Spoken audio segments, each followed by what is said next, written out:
Hello students. मैं अखिलेश त्रिवेदी, प्रवक्ता electrical engineering बोल रहा हूं।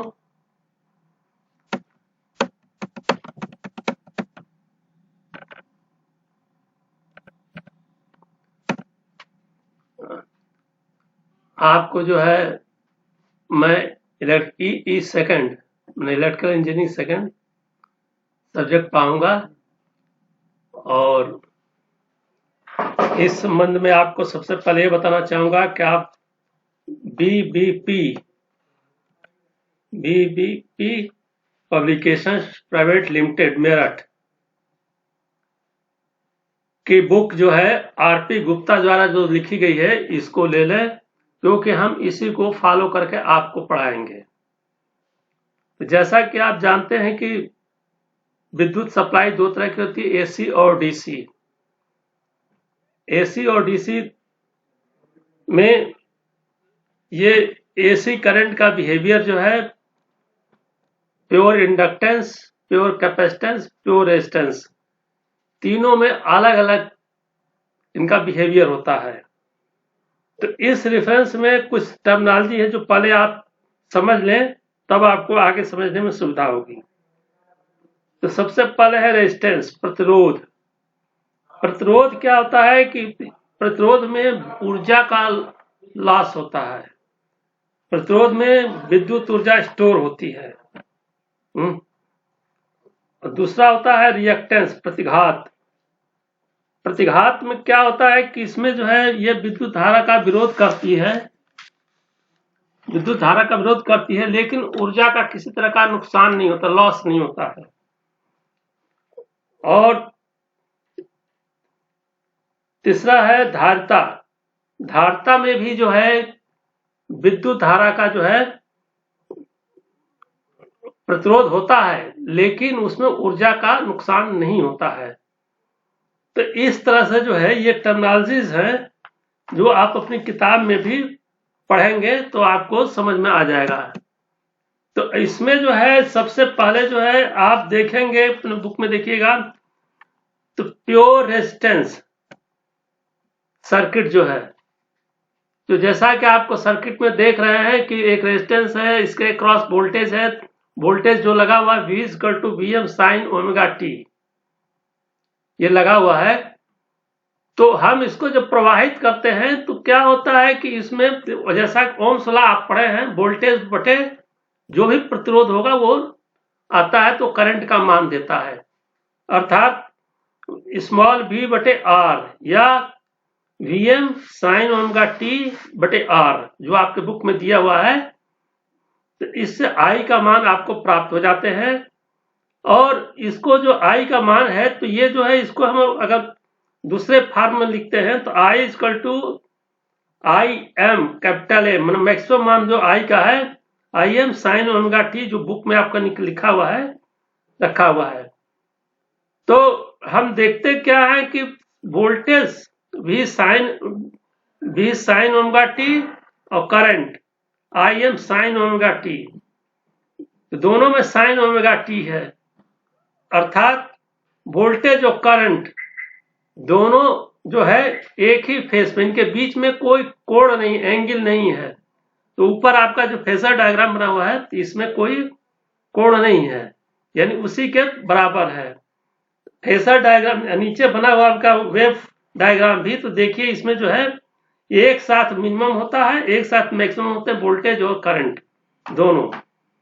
और इसमें जो पावर के कैलकुलेशन किया हुआ है तो आपके बुक में दिया हुआ है, P इंस्टेंटेनियस स्टार्टिंग में निकाला है, उसके बाद जो है उसको 0 से 2 पाई सर्किल तक जो है ये जो है ये इसको इंटीग्रेट कर दिया है। तो इंटीग्रेशन के बाद जो इसमें सिंपल फार्मूले प्रयोग किए गए हैं, जैसे साइन 2a बराबर कितना होगा, कॉस 2a बराबर कितना होगा, इसी दो फार्मूले का क्यों यूज किया गया जगह जगह।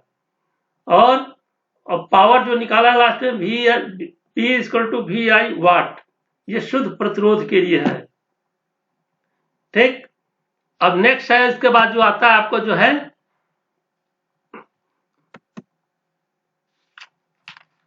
नेक्स्ट आता है आपका L circuit, pure inductive circuit. Pure inductive circuit. इसके अंतर्गत क्या है कि आपको जो है प्योर इंडक्टेंस में हम धारा को प्रवाह करते हैं। अगर किसी कॉइल का इंडक्टेंस वैल्यू कैपिटल एल है तो वही ओम्स लॉ के फार्मूले के हिसाब से सिंपल जो है आप जो इसमें करंट का मान जो निकलेगा क्या होगा कि आपको जो है वोल्टेज बटे करंट, तो आप इसको जो कैलकुलेशन में आपको बुक में जो दिया हुआ देख लीजिए पीछे। तो इसमें जो निकाला है इन्होंने, तो इसको आपको करके जो इन्होंने निकाला है, जो लास्ट में समीकरण जो निकाला है, आई का मान जो निकाला है I equal to minus B M omega L cos omega T. Omega जो होता है 2 पाई एफ होता है, ये ध्यान रखिए हमेशा। ओमेगा की वैल्यू जो होती है 2 पाई एफ, ठीक।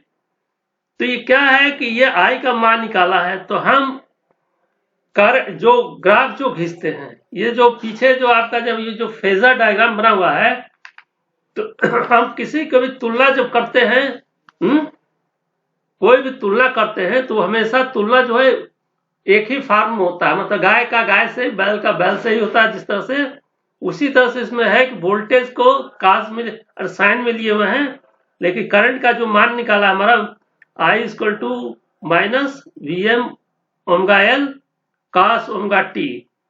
तो इसको हम कास ओमेगा टी को साइन के फॉर्म में बदल देते हैं, तो क्या होता है I equal to V M omega L sine omega T minus pi by 2। तो इसको, इसका ग्राफ और वोल्टेज का ग्राफ दोनों का जब खींचते हैं तो देखते क्या है कि ये जो है करंट जो है 90 डिग्री लैग कर रही है, मतलब omega T minus pi by 2, 90 degree current जो है लैग कर रही है, पीछे चलती है वोल्टेज से। इसीलिए ये जो आपको बना हुआ है 90 डिग्री जो फेजर डायग्राम बना हुआ VL जो सप्लाई की गई वोल्टेज से, ये 90 डिग्री पीछे करंट IL दिखाया गया है। और वेव डायग्राम भी आप देख रहे हैं, इसमें भी जो है जो वोल्टेज है हमारा ये 90 डिग्री पीछे चलता है, 90 डिग्री पीछे चलता है, ठीक है। ये आपको इस वेव फॉर्म भी दिखाया गया है। और इसके बाद आता है कैलकुलेशन ऑफ इलेक्ट्रिक पावर, मतलब कितना ये पावर कंज्यूम करेगा। तो कंज्यूम पावर के लिए क्या है, वही सिंपल फार्मूला है जो आपने पढ़ा है, P इंस्टेंटेनियस लिखिए बराबर V cos omega T into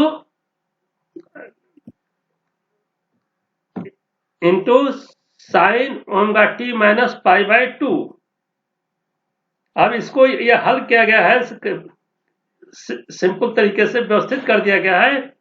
करने के बाद लास्ट में कैलकुलेशन जो आया है ये 0 आया है, P पूरे साइकिल के लिए 0 आ गया है, ठीक। तो मतलब ये बताता है कि इसमें जो है प्योर इंडक्टेंस में कोई पावर का लॉस नहीं होता है। इसी प्रकार प्योर कैपेसिटेंस का है, तो प्योर कैपेसिटेंस में भी आपको जो है ये जो फार्मूला निकाला है, इसमें जो है ये आपका जो फार्मूला जो दिया हुआ है, V supply voltage V equal to V M sine omega T है। और इसमें जो है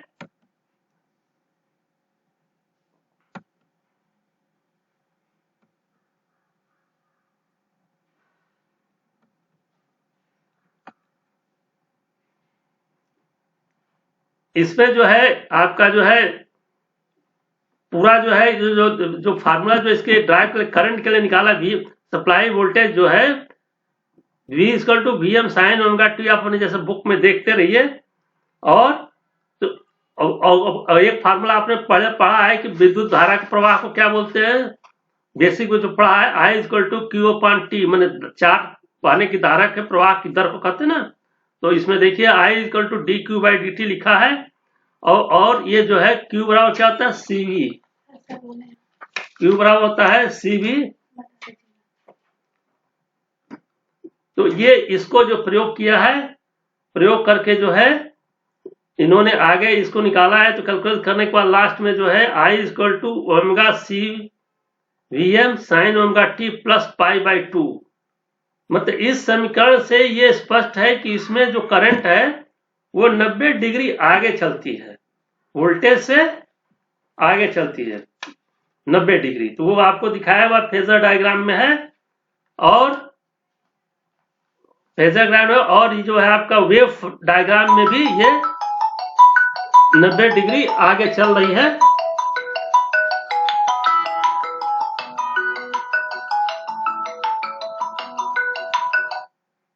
नब्बे डिग्री आगे चल रही है।